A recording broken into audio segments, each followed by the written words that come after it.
Buenas tardes a todas y a todos, bienvenidos a este espacio que es Entre Colegas de la Vicerrectoría de Docencia del Programa de Desarrollo Docente. Bueno, mi nombre es Leandro Garzón, coordino el Programa de Desarrollo Docente y hoy vamos a cerrar el año de Entre Colegas hablando acerca de lo que ha sido este regreso a los espacios físicos de la universidad. Durante este año, pues entre colegas, yo creo que ha sido apropiado verdaderamente por las profesoras y profesores de la universidad. Cada vez hemos encontrado en este un espacio para conversar, para compartir experiencias, para presentar a los colegas asuntos que pueden ayudarnos a mejorar nuestra práctica o que constituyen actualmente nuestras inquietudes.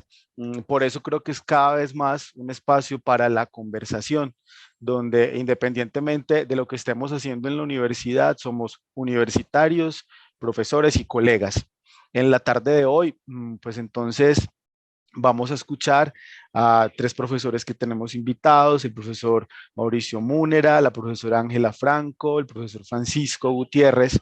Ya ellos nos van a decir qué hacen en la universidad y vamos a hablar acerca de lo que fue irse y volver a la universidad, no desde los cargos que ocupamos actualmente. Quiero que empecemos la conversación hablando como universitario, ¿cierto? ¿Cómo fue ese irse y cómo ha sido volver? Esa sería como la primera pregunta para arrancar esta conversación y pues en el momento de responder nos dicen qué hacen actualmente en la universidad para los colegas que nos ven ahorita y quienes nos verán después en el diferido. Entonces le doy la palabra a la profesora Ángela. Profe, bienvenida y de nuevo muchas gracias por acompañarnos. Muchas gracias, profesor Leandro. Buenas tardes para mis compañeros aquí con quienes vamos a conversar y para quienes están conectados.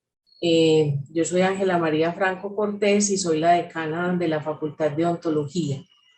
Eh, Como profesora, como universitaria, como lo propusiste, irse y volver, pues no cabe duda que esta es una experiencia que nos marcó a todos.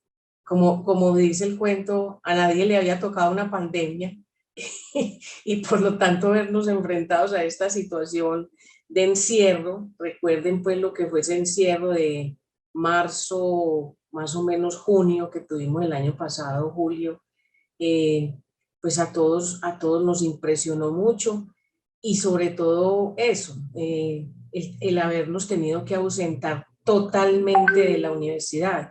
Yo creo que todos los que estamos acá somos personas de muchos años en la universidad y por lo tanto faltar más de 3 días a la universidad no era nuestra costumbre. Entonces fue realmente impactante.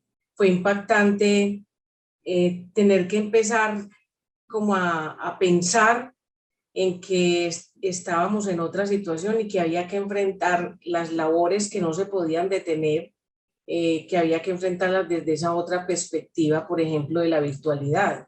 Todas las reuniones que tuvimos que empezar a hacer virtuales, todo el trabajo preparatorio que tuvimos que hacer para que los profesores y los estudiantes se montaran en el tema de la virtualidad, de las clases virtuales, fue bastante impactante. Bueno, y regresar, yo creo que el regreso fue un impacto más positivo, porque nosotros regresamos muy rápido, nosotros regresamos en el mes de agosto del año pasado, eh, pero siento que todos teníamos muchas ganas de regresar. No había, pues, no había resistencias. Ahora bien, había sí muchas dudas, muchas preguntas en términos de cómo debía ser nuestro comportamiento, eh, de todas maneras teniendo en cuenta que el riesgo seguía ahí latente, que había muchas cosas que había que cambiar de esa cotidianidad y que pues estábamos en ese proceso de cambiarlas, cómo nos íbamos a adaptar a ellas, pero yo siento que en el regreso primó como la alegría de regresar, de volver a recuperar las dinámicas que teníamos antes de irnos, antes de que empezara la pandemia.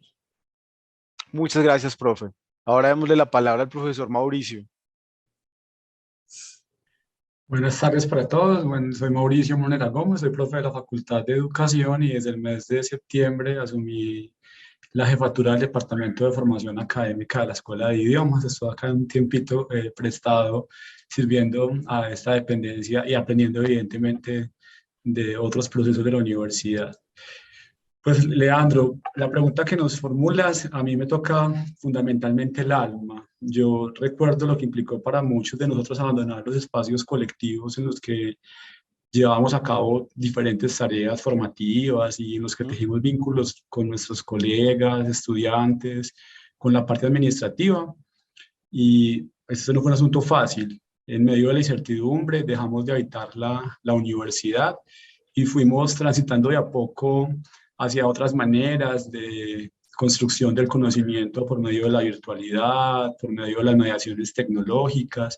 Y allí aparecieron varios desafíos a los que ya pues estaba haciendo referencia a Ángela en su intervención, en lo que me supuso pues pensarnos desde lo virtual, desde las reuniones, desde los encuentros. Pero más allá de ese asunto, lo que implicó esto fue un encuentro con la intimidad del hogar, con la intimidad de la vida y con esa idea de compaginar trabajo y vida, y trabajo y familia. Fue un poco abrir la intimidad de nuestros hogares, lo seguimos haciendo, de hecho acá veo las pantallas de mis colegas, entonces también fue abrir un poco ese espacio que habitamos y mostrar eso que regularmente no mostrábamos en la universidad por un cargo, por un oficio, por un desempeño, entonces fue como mostrar parte de lo que nos habitaba y parte de lo que era extensión de nuestro ser. Entonces para mí allí hubo un gran aprendizaje y un gran desafío, porque fue aprender a deshabitar la universidad por la vía de, pues a lo que veníamos acostumbrados, que era la presencialidad, y reconocer otras formas de habitarlas. Ujú. Asunto que no fue fácil. Creo que fue una tarea como en doble vía, fue aprender a deshabitar para habitarla de otra manera. Y allí nos tomamos mucho tiempo. Ángela aquí hacía referencia a que ellos volvieron mucho más temprano.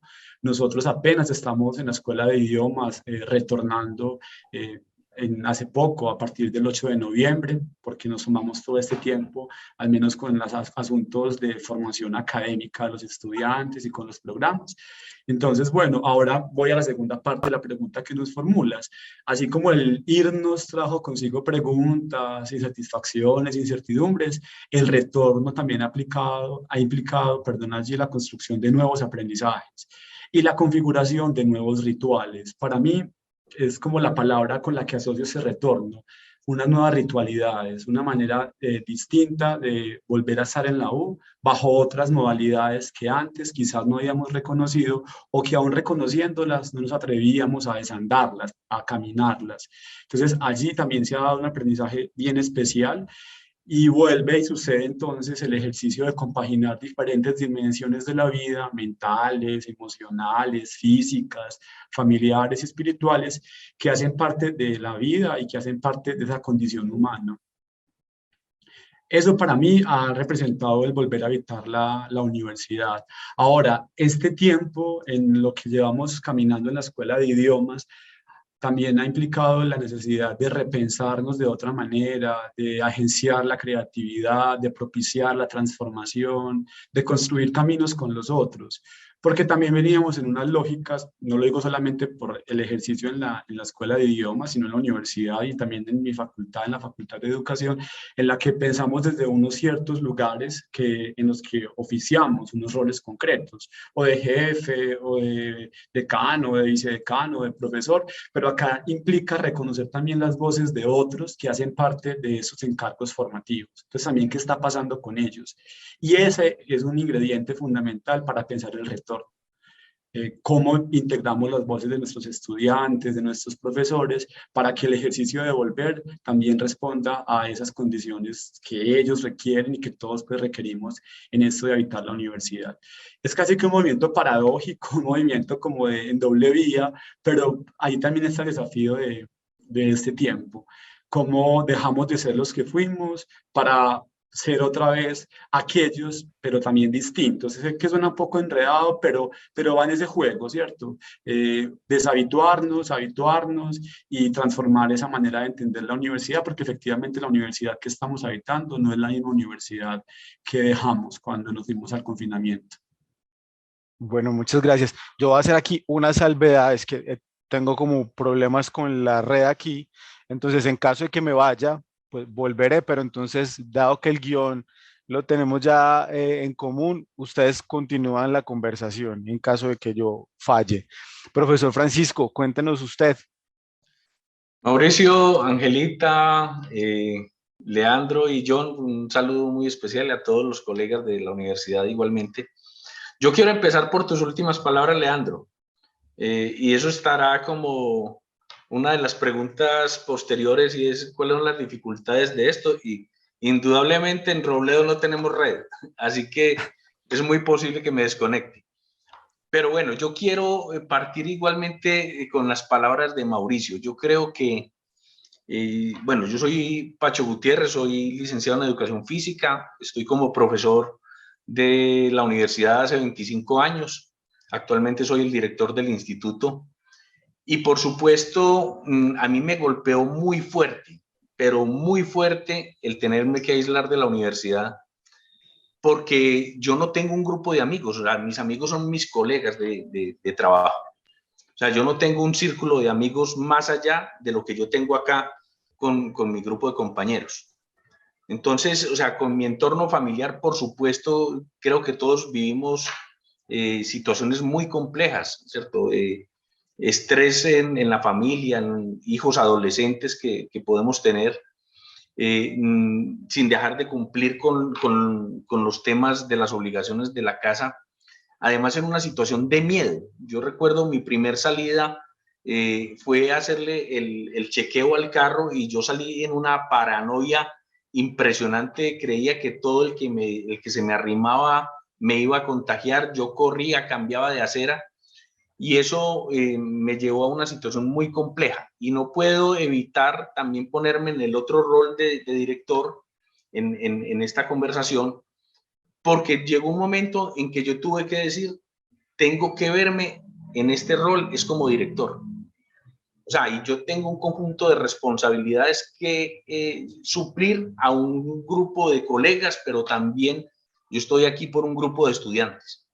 Y eso me llevó a un optimismo muy rápido, o sea, de inclusive tomar decisiones rápidas con mi familia, con los colegas de trabajo. Yo empecé a venir aquí a la universidad desde el mes de junio del año pasado, o sea, de manera alterna, entraba, yo vivo acá cerca de Robledo, a la sede de Robledo en Pilarica, entonces yo me venía caminando y en la medida en que se nos fue permitiendo, yo iba ingresando a la universidad.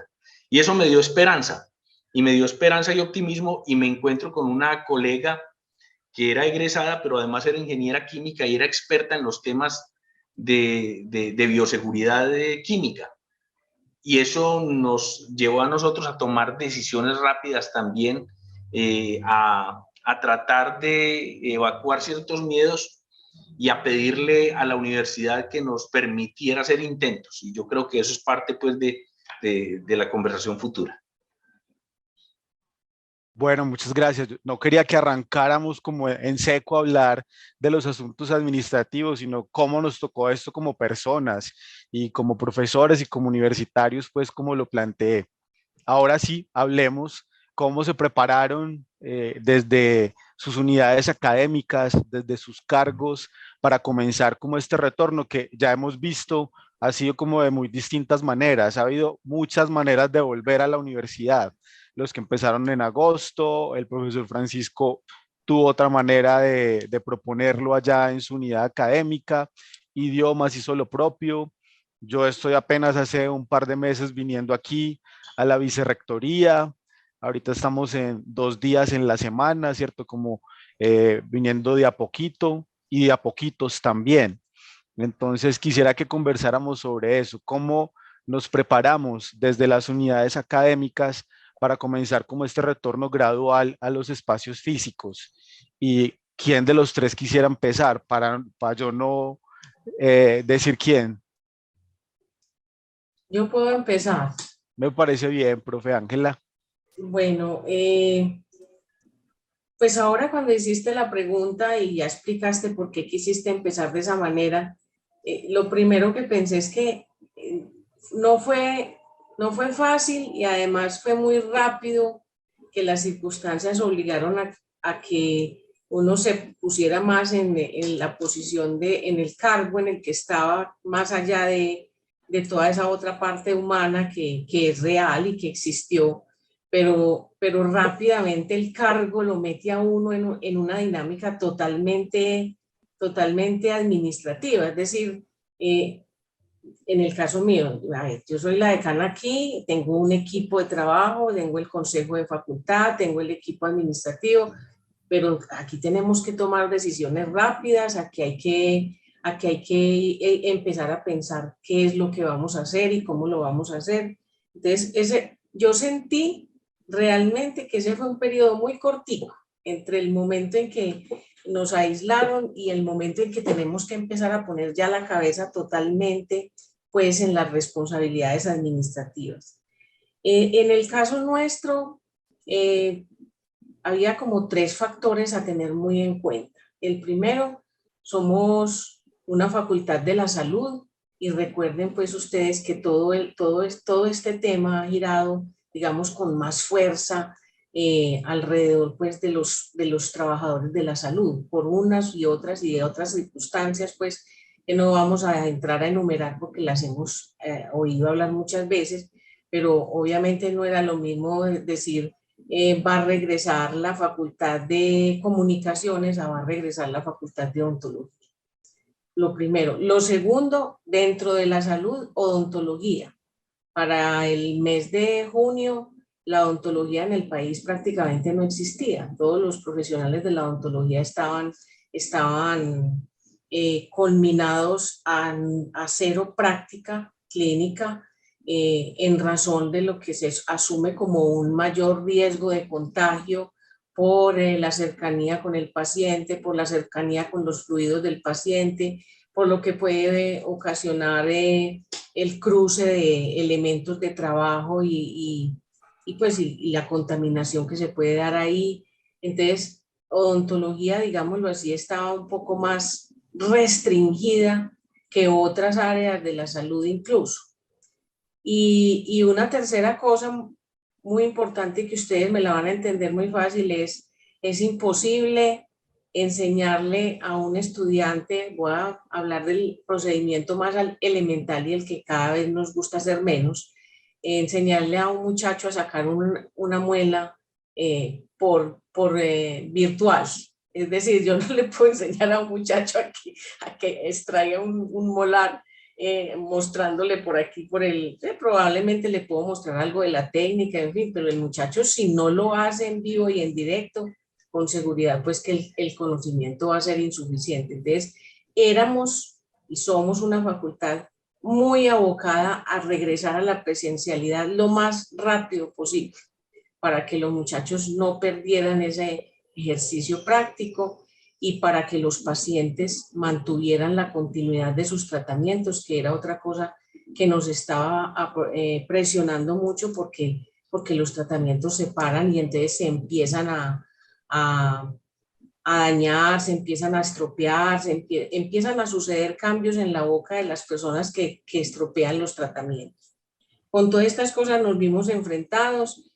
Yo, de todo lo que voy a mencionar o que podría mencionar en esta pregunta, Leandro, yo lo que quisiera señalar es algo que en aquel entonces, bueno, a la facultad hubo que hacerle muchísimas adecuaciones físicas que por fortuna pues fueron apoyadas por toda la división de infraestructura y que estuvieron muy a tiempo y digamos todas muy necesarias y que han servido mucho y todavía están allá obviamente y todavía digamos nuestro protocolo de bioseguridad las tiene en cuenta y en fin, eso nos causó otra situación muy complicada y es que incurrimos en una cantidad de gastos nuevos que no teníamos antes, pues complicados, pero decía, quiero mencionar especialmente lo que en aquella época se llamó la gestión del cambio.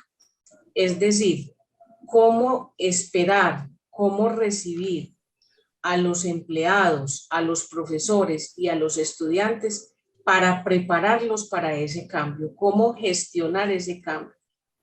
Y lo primero es que, de verdad, como que ninguno de nosotros está preparado para eso, para gestionar un cambio. O sea, uno tiene que aprender a gestionar cambios, definitivamente, porque gestionar un cambio no es simplemente sentar a un público en un auditorio y pasarle unas diapositivas y decirle, vea, es que de ahora en adelante vamos a seguir haciendo las cosas así, o gestionar un cambio no es mandarle un manual nuevo a los empleados o a los estudiantes o a los profesores para que se lo lean y sepan ya cómo van a hacer las cosas. No, gestionar el cambio es entrar casi que en el corazón de las personas y de manera sobre todo acudiendo a sentimientos como la solidaridad, hacerle entender a las personas la necesidad de que se adhieran a esos cambios, de que los incorporen a sus rutinas, de que los practiquen, de que estén vigilantes de que el otro también los practique. Y en esa vigilancia es también ganar en ese asunto somos un equipo, o sea, si no me cuido yo, no te cuido a ti, y si tú no te cuidas, no me cuidas tú a mí. Ese tipo de cosas que hicieron parte de lo que en ese entonces llamamos la gestión del cambio, para mí fueron fundamentales y las destacaría como una de las cosas a mencionar dentro de los cambios que hubo que hacer. No fue fácil, no hemos terminado, no tenemos una adherencia del 100% en todos los asuntos, es algo de seguirlo trabajando permanentemente y requiere una habilidad especial, y es saberse comunicar al otro y saber entender los miedos, los temores, las angustias de las otras personas, porque nuestros empleados regresaron. Fue muy difícil que nuestros empleados entendieran por qué ellos tenían que regresar mientras casi que el resto de la universidad seguía en la casa. Ya los empleados nuestros estaban yendo diario a la facultad 8 horas al día. Entonces no fue fácil como mover esa parte, como que se pudiera entender fácilmente. Ellos se consideraban los más de malas, ellos se consideraban los que estaban siendo maltratados, ellos se consideraban los que la universidad no estaba pensando en ellos y en sus familias. Entonces fue un punto supremamente difícil e importante en todo este tema del cambio. Profesora, muchas gracias. Gestión del cambio. Yo creo que nos va a quedar ese término para la tarde de hoy como enseñanza y para seguirlo como auscultando. Y los profesores, ¿cómo fue esa gestión del cambio en sus unidades académicas? Leandro. Sí, señor. Mira, Ángela toca temas muy coyunturales y quizás muchos de nuestros profesores que estén aquí detrás de cámaras no alcanzan a percibir el esfuerzo también institucional. Y yo creo que es importante hablar de eso, porque no es solamente la tarea que nos toca a los decanos y directores, sino lo que hay detrás de todo el tema de bioseguridad y la preparación que tuvo que hacer la universidad en este proceso. Yo creo que aquí hay cosas muy importantes que resaltar. En el caso particular de nuestra dependencia, yo creo que hay 3 grandes hitos que marcan la toma de decisiones frente a la premura de tratar de venir, ¿cierto? ¿Y en qué forma lo hacemos? ¿Cierto? Porque no basta, y coincido plenamente con Ángela, que estos asuntos no se hacen por decreto. Y quizás algunas instituciones lo han hecho así y han obligado a sus empleados, al equipo de colaboradores a que estén, o sea, por poner alguna institución, el SENA, o sea, simplemente sale una resolución y todo el mundo al otro día en la oficina, ¿cierto? Yo creo que la prudencia con la que el equipo epidemiológico de la universidad y las autoridades han tomado estas decisiones pueden ser muy conservadoras para algunos, pero creo que han sido prudentes para mantener la salud colectiva de una comunidad como la nuestra. Pero hablo de 3 grandes hitos, y es lo primero, la preparación del equipo docente. No todos los docentes de la universidad estábamos preparados para manejar tecnologías de la información y las comunicaciones.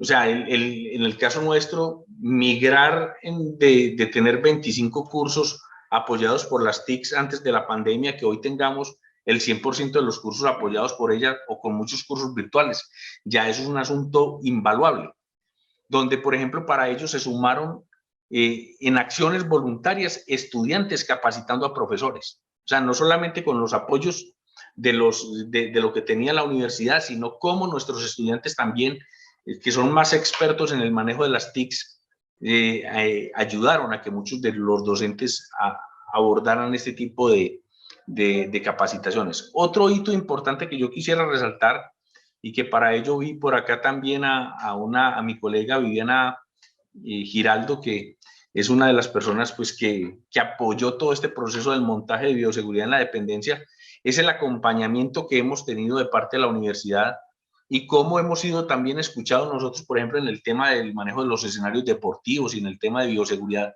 para el sector. O sea, el sector nuestro fue uno de los sectores más aporreados de la sociedad en términos de que fue uno de los primeros que se cerró y que todavía en muchos de los subsectores en el país de la economía no se han abierto. Entonces, en eso hay una preparación también que tiene que ver con procesos de formación para toda la comunidad. O sea, ¿qué es la bioseguridad? Insistir permanentemente. Nosotros llevamos más de 17 ejercicios colectivos de capacitación, todavía lo seguimos haciendo. Cada vez que hay un grupo nuevo volvemos y retomamos, pero estamos haciendo recapacitaciones con todos los actores de la comunidad, insistiendo en el tema de bioseguridad, tanto en Medellín como en las regiones. Y un tercer hito importante que parece volverse paisaje es la situación económica de la universidad y la situación económica de las unidades académicas. Voy a poner el caso nuestro, ¿cierto? En el caso nuestro, nosotros antes de la pandemia, nosotros hemos manejado las escuelas de formación deportiva de la Universidad de Antioquia desde hace un rato. Y nosotros antes de la pandemia teníamos 3.200 usuarios, lo que nos representaba a nosotros la supervivencia económica a través del centro de extensión, ¿cierto? Recursos que sirven para apalancar los temas de movilidad estudiantil, de movilidad de profesores, etcétera. Pues obviamente con el tema de la pandemia, las escuelas se van al piso, ¿cierto? Nosotros cerramos las escuelas en la Universidad de Antioquia y eso hizo que los recursos de la dependencia se fueran en picada. Pero eso nos llevó también a nosotros a un asunto de innovación. O sea, ¿qué podemos hacer desde el sector para nosotros recuperarnos económicamente? Porque era la única fuente de supervivencia prácticamente.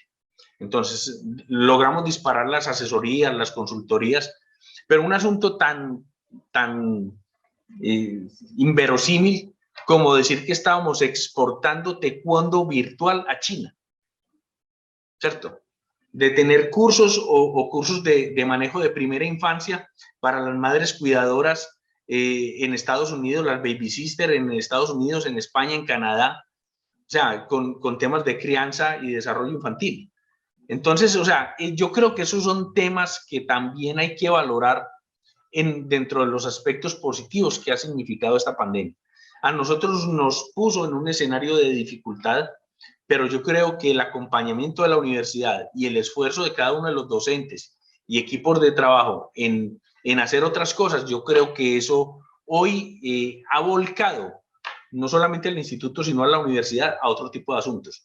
Por ejemplo, y para cerrar este espacio, nosotros teníamos el evento institucional más grande del sector en Colombia, que era Expo Motricidad, que lo hacíamos en el pabellón de Plaza Mayor, donde asistían 1.200, 1.300 personas. Era el gran congreso del sector. Pues acudimos a una plataforma australiana que nos permitía involucrar 30.000 personas de manera simultánea. Y hoy hemos tenido, el evento se acabó el viernes y yo ahorita hacía mención, hemos tenido tránsitos hasta de 60.000 personas del viernes a hoy después de plataforma, donde participaron allí todos los centros de extensión. O sea, yo creo que estos asuntos llegaron para quedarse, para seguir en trabajos de innovación, no solamente en nuestro campo, sino en el de todos los de la universidad. Profesor, muchas gracias. En este caso, entonces, el retorno, podríamos decir, ha implicado pues llevar a cabo como procesos de innovación en lo organizacional, en la proyección de la facultad. Es otra manera de entender pues como esos desafíos que ha planteado esta situación. Y Mauricio, contanos entonces en la Escuela de Idiomas, ¿cómo fue esa gestión del cambio? Pues bueno, lo primero que yo debo mencionar es que vivimos un cambio de administración. La profe Paula Echeverri, que estaba como anterior directora de la escuela, pues cerró su tiempo en el mes de octubre y asume el profesor Jaime Usma como director. Y esto coincide con el llamado a habitar la universidad bajo la presencialidad de nuevo, pues porque la veníamos habitando bajo otras normas, como lo decía ahorita. Entonces, ese es un primer elemento que pasa en la Escuela de Idiomas, la transición de administraciones, y desde allí entonces empezamos, pues como lo venía haciendo la anterior administración, pero lo impulsamos en esta, la necesidad de concertar y de dialogar y no de imponer. Acá encontramos diferentes perfiles de públicos y de sujetos, es decir, están los administrativos, están los profesores, están los estudiantes, y esto implica entonces un poco adentrarnos en las lógicas de cada uno de esos sujetos, de cómo piensan, de cuáles son sus demandas, de cuáles son las necesidades que se les hacen frente a su desempeño, y desde allí comenzamos a pensar como alternativas muy concretas. Ya los compañeros, pues Ángela y Francisco, plantearon varios elementos. No puedo decir que me uno a todos porque hay particularidades desde cada una de sus dependencias. Yo quiero enfatizar en unos muy puntuales que tienen que ver con los asuntos académicos y que han implicado el retorno de nuestros estudiantes a la presencialidad. Nosotros entonces, dentro de este universo de posibilidades, y ya claro pues que no me voy a referir a todos los estamentos, sino a esto que ha implicado para profes y estudiantes, decidimos acoger la propuesta que desde la Vicerrectoría de Docencia se nos hizo de pensar las multimodalidades. Y comenzamos entonces a configurar una programación académica pensada en clave de las multimodalidades. Eso para nosotros fue un gran desafío. Les cuento que ha sido los momentos más locos de mi vida, porque no era solamente programar cursos, sino ya programar cursos en función de modalidades múltiples. Y casi que como una oferta tipo menú en la que la persona iba decidiendo qué escogía, o sea, de acuerdo a donde estuviera, con quién estuviera y las condiciones de vida que estuviera manejando. Entonces, nosotros hicimos en primera instancia unos ejercicios muy importantes de formación alrededor de las multimodalidades. ¿Qué implicaban las multimodalidades? ¿Cómo incidían en los programas académicos? ¿Y cómo determinaban asuntos pedagógicos, curriculares y principalmente didácticos? De hecho, Leandro, un espacio que tú lideraste donde estuvo Lía María, la vicerrectora, conversando sobre multimodalidades, resultó inspirador para nosotros, y allí pues hago eco de la... Entre colegas. Entre colegas, por eso, la importancia de este espacio. Entonces allí escuchamos los planteamientos de la vicerrectoría y los pusimos un poco a tono con lo que veníamos pensando. Luego con UDEA Arroba, entonces una jornada de formación para profesores alrededor de las multimodalidades, y ello derivó entonces en una construcción de una encuesta a través de la cual pudimos conocer un poco más de las condiciones de vida de nuestros estudiantes y de nuestros profesores alrededor pues, de estos temas de emergencia sanitaria, decisiones de vacunarse o no, ubicación actual, en la ciudad, por fuera de la ciudad, en otras ciudades. Y desde allí entonces, cómo ellos pensaban un posible retorno, más o menos para cuáles meses consideraban que estarían retornando a la ciudad, hacia el mes de noviembre que iniciábamos semestre académico, para el mes de enero, febrero que volvíamos de vacaciones, o para el mes de mayo que volveríamos al siguiente calendario 2022-1. De allí entonces pasamos también con unas preguntas muy puntuales frente a posibilidades de participar de cursos, y en esa encuesta ofrecíamos opciones de ese menú de cursos que nos presentaba la vicerrectoría: presenciales, a distancia, semipresenciales, mediados por TIC, parcial o presencialmente, y con base en las respuestas de los profesores y los estudiantes configuramos entonces lo que les contaba ahorita de esa programación multimodal.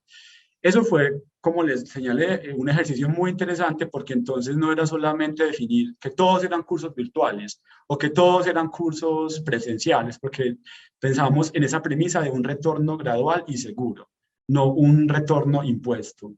Y llegamos entonces a una construcción muy importante. Ofrecimos alrededor, tenemos en este momento 166 cursos activos, tenemos 121 cursos mediados por TIC, tenemos 19 cursos mediados parcialmente por TIC, tenemos 19 cursos presenciales y 7 cursos semipresenciales.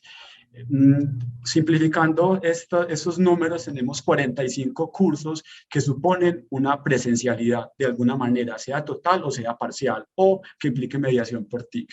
Y eso fue también fundamental en ese ejercicio, también de acercarnos a lo que los estudiantes y los profesores venían indicando. Y de allí entonces vamos a unos encuentros con los profesores, a unas conversaciones también con los estudiantes, para contarles cómo veníamos pensando la programación. Eso también resultó fundamental porque fue escuchar a los estudiantes, un poco bajarnos de esa idea de que todo lo teníamos resuelto en nuestras cabezas y ver cuáles eran las reales dinámicas que estaban viviendo ellos, por qué no se animaban a volver a la universidad o por qué sí querían volver a la universidad.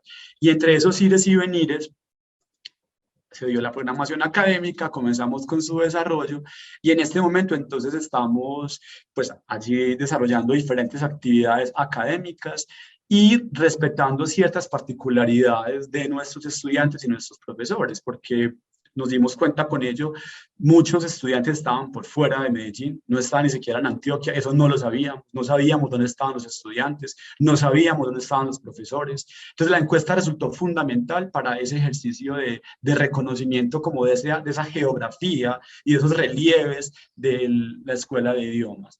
Ahora cierro con un asunto que ahorita apuntaban mis compañeros y la necesidad de pensar las condiciones físicas, los espacios físicos resultó fundamental. Los aforos incidieron en el número de cursos que podíamos tener presenciales o semipresenciales. Entonces, ya no era solamente una dinámica de cuántos estudiantes regularmente se matriculan, sino cuántos estudiantes podemos tener en un espacio físico. Y eso ya implicaba otras lógicas, porque la escuela de idioma tiene una infraestructura que las aulas no son muy grandes, es como una pizza y ustedes saben que tienen como unas formas de triángulos. Entonces, hay salones que no son factibles para el desarrollo de actividades académicas como lo recomiendan los protocolos de bioseguridad, por lo tanto un salón de 35 estudiantes quedaba reducido a 14 estudiantes. Entonces teníamos que jugar también con ello, ¿qué nos ofrece el espacio físico para llevar a cabo y para realizar la programación académica? Y en medio de todo eso, resultó para mí un éxito la programación, pues en medio de concitar la participación, de apostarle a perfiles distintos y de reconocer también las necesidades y las condiciones de los estudiantes y de los profesores. Eso, Leandro, para contarte un poquito de una parte de esa pregunta, porque si vamos a los administrativos implicó otro asunto, y bueno, pero me quiero quedar allí con eso de cómo estamos pensando el retorno de nuestros estudiantes y cómo lo estamos viviendo en este momento. Muchas gracias. Miren qué interesante pues como esta diversidad a la que estamos accediendo.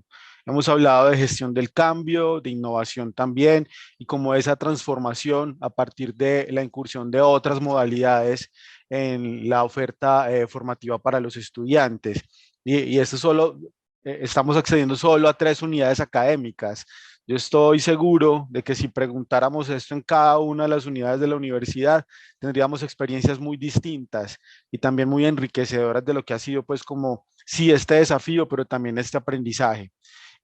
Ya le vamos a dar la palabra pues a las personas que están participando. El profesor Nelson Orozco Alzate tiene varias preguntas por aquí. Si el profe quiere tomar la palabra, lo puede hacer. Estamos entre colegas, entonces no hay lío, profe. Y mientras, yo quisiera que nosotros fuéramos cerrando un poco la discusión, pues hablando acerca como de esos desafíos que tenemos para el próximo año, ¿cierto? Ya cuando esperamos, ojalá que sí, haya unas mejores condiciones para estar en los espacios físicos de la universidad, pues ¿qué han pensado ustedes sobre esa posibilidad ya de tener a más personas o de una mayor implementación de estrategia de multimodalidades, por ejemplo? ¿Cómo se han pensado sus unidades académicas, esa proyección en 2022?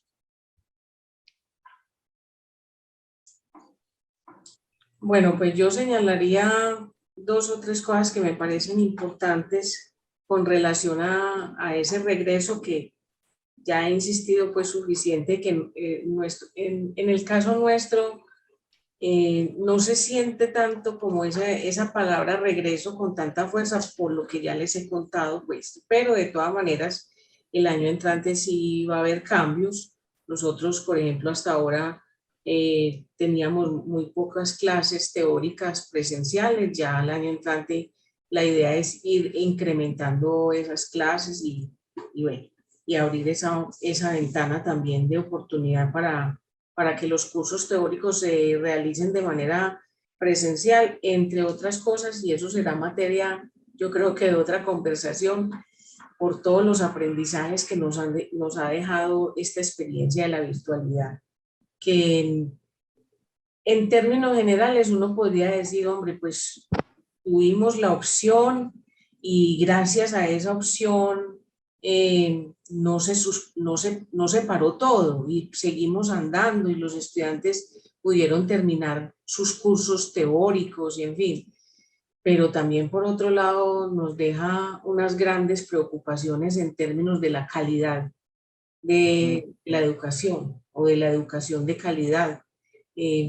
A mí personalmente me angustia mucho cómo han subido en la facultad las estadísticas de los muchachos que están trabajando, entonces están estudiando eso a partir de las grabaciones de las clases.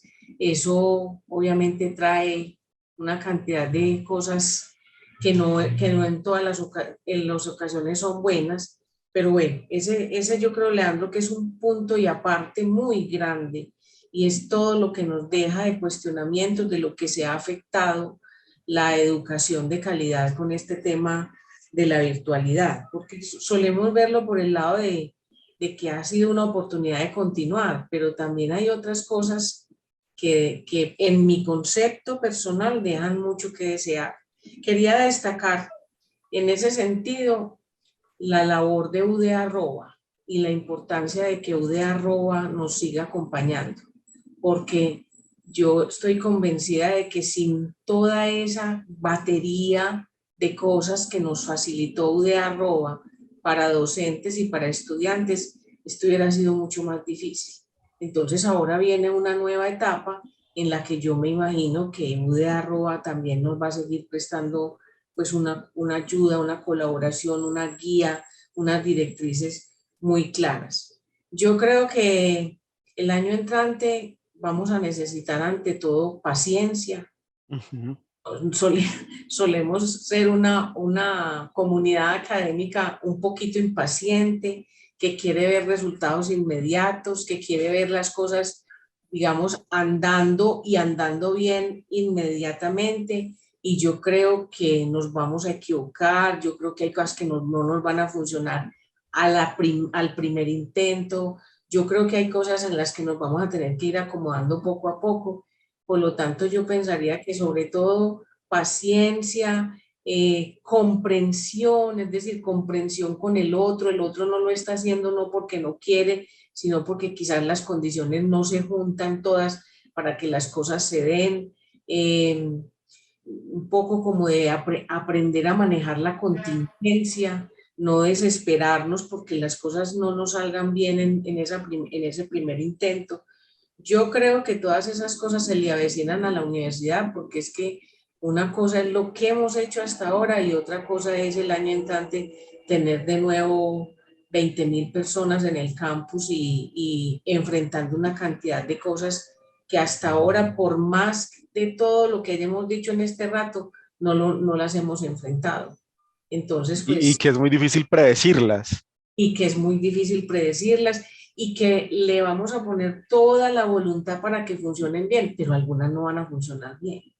Además, la universidad está atravesada por una cantidad de variables que tú no sabes cuándo van a aparecer y etcétera, etcétera. Entonces, todo eso va a significar sobre todo que nosotros tengamos mucha paciencia, mucha capacidad de adaptación a esas cosas nuevas que pasan y que no las estábamos esperando. Yo me quedaría sobre todo con eso. Y me inquieta mucho, en el caso de nuestra unidad académica, me inquieta mucho el tema de los estudiantes que viven en provincia, que hasta ahora no habían venido, que ya para el año entrante aún van a estar, aunque van a estar en modalidades pues combinadas, mixtas, ya van a tener que venir acá, entonces eso también está implicando otros desafíos, eso también está implicando que ellos se pregunten si vale la pena venirse a vivir a Medellín con lo que les cuesta, sabiendo que no van a recibir todas las clases presencialmente. Bueno, hay muchas cosas para pensar y para prepararse. Muchas gracias, profe. Entonces, paciencia. Sobre todo paciencia. Pues bueno, yo me animaré entonces aquí a responder a Listo, este gracias. aspecto. Bueno, es un desafío pensar este regreso seguro para el año 2022. A mí hay un tema que me inquieta muchísimo y tiene que ver con cómo garantizamos la permanencia y el bienestar de todos los que estamos en la universidad. Yo creo que esta emergencia sanitaria ha develado aspectos muy profundos que quizás nunca nos habíamos atrevido a pensar o a enunciar. Y entre ellos, compaginar trabajo y academia, considero que es uno de los mayores desafíos que se nos presenta. Ya lo anunciaba Ángela en su intervención, la cantidad de estudiantes dedicados a cuestiones laborales, pues porque fue una necesidad, porque las familias necesitaban ingresos económicos, porque requerían satisfacer necesidades básicas, y eso cómo comienza a conectarse con una universidad que se ha pensado en clave de lo académico, no en clave de lo laboral. Y allí hay una tarea que tenemos que resolver y es un asunto que no quedará resuelto solamente en una unidad académica, sino que tenemos que pensar como universidad. Porque lo que está mostrando este ejercicio es que muchos estudiantes han encontrado en su vinculación con diferentes sectores laborales una opción para tener calidad de vida o para darle calidad de vida a sus familias, dado los factores que conocemos de transformación del panorama laboral de nuestro país. Entonces, un asunto allí tiene que ver con, me parece a mí, con este análisis y que implicará detenernos, analizar y plantear incluso posibilidades de esa conexión entre estos elementos, porque me parece que eso no va a perderse del panorama, al contrario, pienso que eso se va allí a fortalecer. Entonces hay un desafío grandísimo para las unidades académicas. Un aspecto que también destaco sobre esto es cómo seguimos cuidando la vida. A mí me inquieta también que pensemos que, no sé, uno cree a veces, y lo digo como lo denuncio en varios espacios, uno cree a veces que trabajar demasiado debe ser motivo de orgullo. Y a mí trabajar demasiado en exceso y no tener calidad de vida debe ser un motivo de preocupación. Y lo digo para quienes estamos en cargos administrativos porque sabemos cómo lo administrativo subsume nuestras dimensiones otras de vida. Entonces, a mí este tiempo me ha implicado análisis muy profundos soy muy feliz en lo que hago porque fue mi decisión de vida, soy profesor porque fue mi opción, no porque no encontré nada más que hacer, fue mi decisión y es lo que hago. Pero sí me sigo inquietando por cómo podemos un poco darle mayor calidad, mayor buen vivir a nuestras propias existencias. Y también cómo podemos trasladar eso hacia nuestros colegas y a nuestros estudiantes. Entonces, estas agendas académicas que vamos configurando a veces, pues como también permiten que haya un disfrute, que haya un placer, que haya un goce en lo que se está haciendo. Y yo sé que eso puede sonar muy light, muy liviano, pero para mí es una premisa importante en mi vida, pues como también animamos a nuestros colegas y a nuestros estudiantes allí a darle lugar a otras posibilidades para edificar su ser y también para construir rutas de esas subjetividades que emergen en medio de estos tiempos y de afugias que vivimos en diferentes dimensiones. Y ya en términos de lo que acá estamos planteando en lo académico, yo creo que, y la pregunta que ahorita hacía el profesor, creo que es Nelson, en términos de cómo la universidad se prepara para responder a unas demandas por ejemplo, de multimodalidades, y cómo eso sigue siendo un horizonte del hacer de la universidad, pero que eso implica también una preparación de nosotros los profesores, quienes hemos estado orientando espacios formativos. Entonces, a veces no hemos tenido todos los elementos para ello, o a veces, como lo apuntaba el profesor Nelson, quizá no tengamos todos los recursos para agenciar esas posibilidades de lo multimodal. Allí entonces implica que si es una ruta para la universidad, pues también cuáles son las condiciones materiales, de conectividad, de disponibilidad, de acceso, apropiación, como lo diría Kalman, ¿cierto? Entonces, ¿cuáles son las condiciones reales que tenemos nosotros para garantizar eso que estamos enunciando? Allí también hay una tarea importante para ser discutida, para ser analizada. Y esta pregunta, Leandro, creo que tiene muchos frentes. ¿Sabes? Nos propusiste preguntas, 3 preguntas que aparentemente son muy concretas, pero A preguntas conversar toda la tarde. a conversar toda la tarde para seguir conversando todo el año, pues en eso hemos venido todo este tiempo pensando. Pero yo doy esos tres aportes en medio de lo que he estado pensando, porque también con el conocimiento de Francisco y de Ángela, más los colegas que nos acompañan, pues muy posiblemente lograremos atisbar otras que emergen. Y ahí entonces cierro mi intervención en esta tercera pregunta. Muchas gracias. Escuchemos al profe Leandro, Francisco entonces. Sí. Mira, Mauricio toca un aspecto importante y yo creo que es la gran dificultad que nosotros tenemos, por lo menos en el sistema de información, y son los estudiantes que tenemos por fuera. Eso sin duda es un reto de la universidad y muy seguramente allí va a estar concentrado gran parte de la multimodalidad. Pero es un asunto que no es exclusivo de los estudiantes. Muchos de nuestros profesores de cátedra, ¿cierto? Tenían unas condiciones económicas en otros lugares de trabajo antes de la pandemia, que hoy tampoco la tienen, ¿cierto? Entonces, muchos de nuestros docentes en la universidad se están enfrentando a situaciones de supervivencia económica, donde el mero desplazamiento a la universidad le resta 2 o 3 horas del día que podrían estar aprovechando en otras cosas. Eso es una lectura que también hay que concebir, ¿cierto? Me parece muy importante considerar también que estamos en una universidad pública, que ojalá tuviésemos los recursos necesarios para implementar a tope todas las tecnologías que deseáramos, como lo han hecho muchas universidades privadas. Es imposible por la escasez de los recursos. O sea, decir que vamos a tener un modelo perfecto de implementación no lo vamos a lograr en el corto tiempo. Pero también yo creo que es un llamado, yo me veo no solamente como docente, sino como padre. Yo tengo a mis hijos, una chica adolescente de 17 años y otro chico ya mayor de 24, donde yo los veo transitar por la ciudad, por el mundo, donde viajan, donde se relacionan, donde tienen otras posibilidades. Y en ocasiones el único temor de ellos es estudiar. Y eso pasa con muchos estudiantes de los nuestros y con muchos docentes, ¿cierto? Entonces, o sea, por ejemplo, la semana pasada se llevaba al Consejo Académico una conversación importante, donde algunos docentes, digamos, en la discusión, pues, de alguna manera llevada por la representante profesoral al Consejo Académico, se manifestaba la preocupación de muchos docentes por el tema de virtualidad, pero también la de muchos docentes por regresar a la presencialidad. Entonces, o sea, en palabras sabias del rector, es que esto es una universidad presencial, ¿cierto? Y si tenemos hoy un esquema de vacunación, un sistema de salubridad que nos permita estar al frente de un proceso académico donde en última instancia lo que nosotros estamos haciendo es por los jóvenes que estamos formando.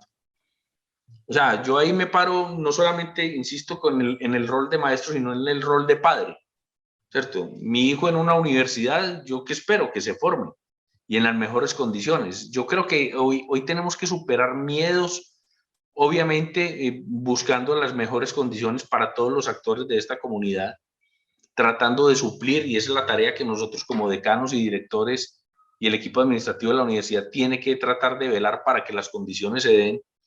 Pero yo también quisiera extender un llamado a muchos actores. Vengan, lo que tenemos al otro lado son un montón de jóvenes con esperanza y algunos que la están perdiendo, ¿cierto? A mí me preocupa, o sea, cuando se habla de que hay unas cifras de deserción mínimas en la universidad en este momento, efectivamente así es. Pero también han habido cualquier cantidad de cancelaciones de cursos, ¿cierto? Y eso es una constante que se está replicando, y yo sí prefiero, pues, o sea, digamos, no exponerme, pero yo ya tengo mis 2 vacunas y el refuerzo y las cosas, y trato de estar aquí para entregar lo mejor a una comunidad, y es un llamado que nosotros tenemos que hacerle a todos los actores de esta sociedad llamada Universidad de Antioquia, a quien nosotros tenemos una responsabilidad como servidores públicos, y es poder sacar una condición de calidad de la educación al otro lado de nuestros jóvenes. O sea, cuando uno viaja, por ejemplo, a las regiones y uno mira la esperanza que se transmite desde la universidad a una familia, ni siquiera solamente al estudiante, sino a una familia que deposita el voto de confianza en nuestra alma mater para que ese muchacho salga al otro lado. Yo creo que eso no tiene precio, y ahí es donde nosotros también tenemos que hacer esa lectura de universitarios. Profesor, muchas gracias. Vamos a darle entonces la palabra al profesor Nelson para cerrar, y luego de que él intervenga, entonces les voy a pedir que nos despidamos del programa de la tarde de hoy, pues haciendo como una recomendación a las y los colegas que nos vean en este momento y los que van a ver luego la grabación del programa, ¿les parece? Entonces escuchemos al profesor Nelson, que tenía varias participaciones en el chat, y decimos más bien darle la palabra. Muchas gracias. ¿Sí me están escuchando? Sí, señor, muy bien. Bueno, muy agradecido por esta invitación y estar al frente de representantes de 3 unidades académicas que yo quiero muchísimo. Idiomas, odontología y la Escuela de Deportes del Instituto de Deportes. A Pacho lo aprecio muchísimo, somos muy buenos amigos. Bueno, pero a lo que vamos. El caso es que dentro de estos aspectos, esto nos tomó como de sorpresa, y hay nuevas formas de ver los escenarios de la vida. Eso se nos presentó y hay que cuestionarse entonces cómo podríamos nosotros ingresar a esos nuevos escenarios con conocimientos nuevos, y va a haber seguramente una agrupación de interacciones que van a ser interacciones internas y externas, que hay que vincularlas a una nueva cultura dentro de ese grueso de trabajo de la universidad. Y hay quizás también para ese regreso unas aspiraciones. Todos los profesores aspiramos a que los cambios que se han generado sean cambios oportunos, congruentes, que sean pertinentes, y que volvamos a una situación novedosa, a una innovación, como lo decía Mauricio ahora, al tener en cuenta esos aspectos relacionados por el mismo en cuanto a mencionar pues ese trío de cosas que se pueden hacer en la academia, pues lo presencial, lo virtual y lo semivirtual. Todo eso dentro de ese trabajo que estamos haciendo, y que va a involucrar seguramente, o está involucrando ya, una nueva cultura. Luego entonces uno pensaría también cuál es el rol del profesor cuando en aquellos tiempos teníamos ese modelo de la tutoría.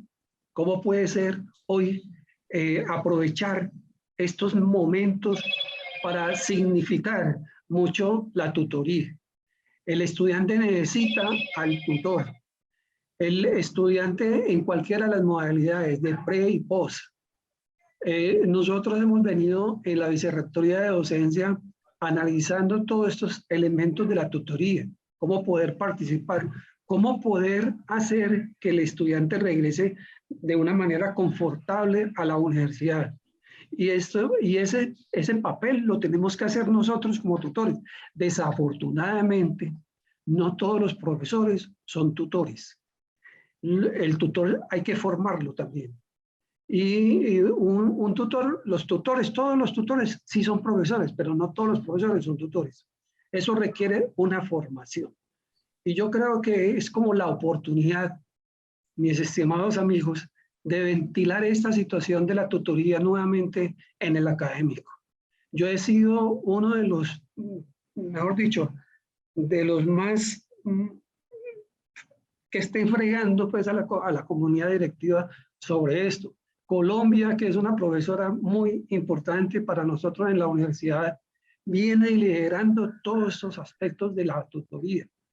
Y entonces ahí es donde yo digo pues que es muy importante y que son cosas que habría que hacer rápidamente por la universidad, como conformar unas mesas de trabajo en ese sentido. ¿Por qué? Porque es que hay muchas preguntas, muchísimas preguntas que se hacen y se van a seguir haciendo, y el dilema es si son suficientes las respuestas. Y son suficientes las respuestas. Y si las respuestas que se dan sí corresponden al contexto en el cual vamos a vivir nosotros nuevamente. Yo he estado yendo a la universidad y les cuento lo siguiente. Nosotros en las mesas de infraestructura y salud estamos estableciendo una propuesta que yo les motivé a ellos sobre el monitoreo de la cultura por la defensa de la vida en los escenarios de la universidad. Es decir, cómo es el comportamiento de quien viene e ingresa a la universidad. Y de más o menos 120 observaciones que he hecho, ¿sí? Más o menos el 55% de las personas que ingresan a la universidad no llevan a cabo bien la bioseguridad. Es decir, tenemos muchas personas que utilizan el tapabocas, no de tapabocas, sino de tapacumbamba, o de tapaboca y tapacumbamba, no utiliza tampoco llevarlo hasta la nariz. El acercamiento en los sitios de tinto también no es muy protegido. Entonces, esto es una nueva cultura, es una nueva observación que se hace. No hay el derecho de una persona decirle a la otra, retírese un poquito. No, porque siempre va a presentarse de pronto algunos conflictos. Y esto es muy importante que ustedes lo tengan presente, que son directivos, el efecto mismo del nivel de conflictos, el soportar que alguien le diga a uno, profe, retírese un poquito, profe, utilice el tapabocas, porque siempre va a haber algunas respuestas positivas o negativas. Yo esperaría que todas las respuestas fueran positivas y que el profesor o el estudiante le diga al otro, hombre, muchas gracias por recordarme, qué pena, y se lo coloque. Y no escuchar voces como, ¿usted qué le importa? Cuídese usted. Y que eso puede estar sucediendo como sucede en el medio, por ejemplo, en el comercio, cuando uno se atreve como a decirle a una persona, por favor, retírese un momentico, un poquito más. Pero no. Entonces, en ese sentido, es que yo quiero que miren ustedes, porque en esto se presentan muchas cosas. Finalmente, vuelvo y repito, muchas preguntas, respuestas que quizás nosotros pensamos si son adecuadas o no, y nos quedamos ahí en el aire. Muchas gracias. Muchas gracias a usted, profesor. Bienvenido al programa. ¿Podemos proponer algo? Escúcheme, Leandro, que me he olvidado una cosa que sí, le señor. quería hablar a Francisco, y claro. Era cómo él hablaba sobre el estudiante que le enseñaba al profesor. Qué lindo eso, qué lindo, qué belleza. Es como hacer el triángulo entre estudiante, profesor, universidad. Qué bueno que nosotros pudiéramos como imprimir, escribir e investigar un modelo de esos para poder hacer más cordial las situaciones de la universidad, donde todos seamos amigos y nos queramos. Muchas gracias. Gracias a usted. Sí, vamos a tener un entre colegas sobre tutoría. Espero que el próximo año, un pendiente, profe, que va a estar cordialmente invitado. Entonces, ahora sí, nos despedimos, profes, que ya nos pasamos de la horita, pues haciendo como una recomendación, invitación a los colegas que nos escuchan, y bueno, aprovechando y teniendo en cuenta también que este es nuestro último entre colegas del 2021. ¿Les parece si empezamos, profe Ángela? Bueno, no, recomendaciones pues serían muchas y hemos escuchado ya pues muy interesantes. Yo creo que es no dejar pasar esta experiencia, digamos, en vano, estar en una actitud constante pues como de reflexionar sobre lo que hemos vivido, sobre lo que hemos tenido que cambiar, reflexionar sobre ese cambio y darle continuidad a lo que pues, identificamos que nos ha servido, que ha sido positivo, que ha permitido el desarrollo pues, de las cosas. Yo insisto mucho en que la universidad se enfrenta y lo hemos oído no solamente por nuestros estudiantes de hoy, sino por los que van a venir, los muchachos que están hoy en la básica secundaria, que están estudiando en unas condiciones X o Y que van a llegar a la universidad probablemente con fortalezas, pero también con vacíos. Entonces, hay una tarea número uno de la universidad en todo esto y es cómo vamos a monitorear y cómo vamos a trabajar duramente por la calidad de la educación que impartimos. Gracias, profe Ángela. Profe Mauricio. Bueno, pues las recomendaciones, aquí yo creo que se han planteado varias. Yo no soy del área de la salud, pero mi trabajo doctoral y lo que vengo trabajando en los últimos años sí me acerca mucho el tema de cuidar la vida. Y para mí es fundamental que desarrollemos acciones que conduzcan hacia ello. Yo sé que es importante pensar en lo laboral, en lo académico, pero también es importante que cuidemos la vida, que cuidemos la familia. Este tiempo nos ha indicado que la familia es el centro de todo. Entonces, me parece importante no perder de vista eso del abrazo, eso de la presencia de los seres con quienes convivimos tantos meses en casa y que siguen a la espera de nosotros. A mí me ha inquietado mucho en este tiempo cuando me voy de casa, cuando estoy lejos de mi hermana, mi madre, mi sobrina, la esperanza con la que queremos volver a vernos, porque entendimos que la vida es muy efímera y que en cualquier momento todo cambia. Entonces yo sí invito y recomiendo, así de manera muy fraternal, que tendamos los lazos para cuidar esas existencias que tenemos y a través de ellas los seres que nos acompañan. Y ya en términos de lo académico, pues es el momento de que pongamos a prueba toda la creatividad y la capacidad que tenemos para transformar. Hablamos siempre de que la universidad transforma, que la universidad propone, pues este es el momento para que lo sigamos haciendo. Entonces, que esa creatividad del maestro como hacedor, como gestor de nuevas posibilidades y también de nuestros estudiantes, pues que se ponga en escena en este tiempo en el que efectivamente requerimos de la corresponsabilidad y el concurso de todos. Muchas gracias, profe Francisco. Sí, Leandro y compañeros, no, yo tengo simplemente dos mensajes. El primero, la mejor manera de defender esta universidad pública es mantenerla abierta. O sea, eso es, sin duda es un llamado que siempre hemos hecho. Y una gran forma de mantenerla abierta es que la gente esté en ella. Y difiere un poco de lo de Mauricio en términos de que es que a la universidad no solamente se viene a trabajar ni a estudiar. Este es un espacio donde nosotros crecemos académicamente, donde nos formamos en cultura, disfrutamos del deporte, la posibilidad de interacción social. Yo la invitación que le hago a muchos de mis colegas y a mis estudiantes es, así como me los encuentro en un centro comercial o en un restaurante, me los quiero encontrar aquí en la universidad. Bueno, profes, muchas gracias por habernos acompañado esta tarde. Hemos conversado de manera muy amena y hemos aprendido también mucho. Hemos proyectado también, hemos hecho balances y proyecciones y pues yo espero también que el próximo año podamos estar aquí hablando de experiencias muy positivas de lo que ha sido este regreso a los espacios de la universidad y de experiencias muy positivas de lo que haya representado esta experiencia por la que estamos pasando. De nuevo, mil gracias a todas y a todos, a las personas que participaron, a quienes nos van a ver en la grabación. Quedamos entonces entre colegas. Muchas gracias. Un abrazo. Muchas gracias. Chao. Una feliz tarde. Hasta luego.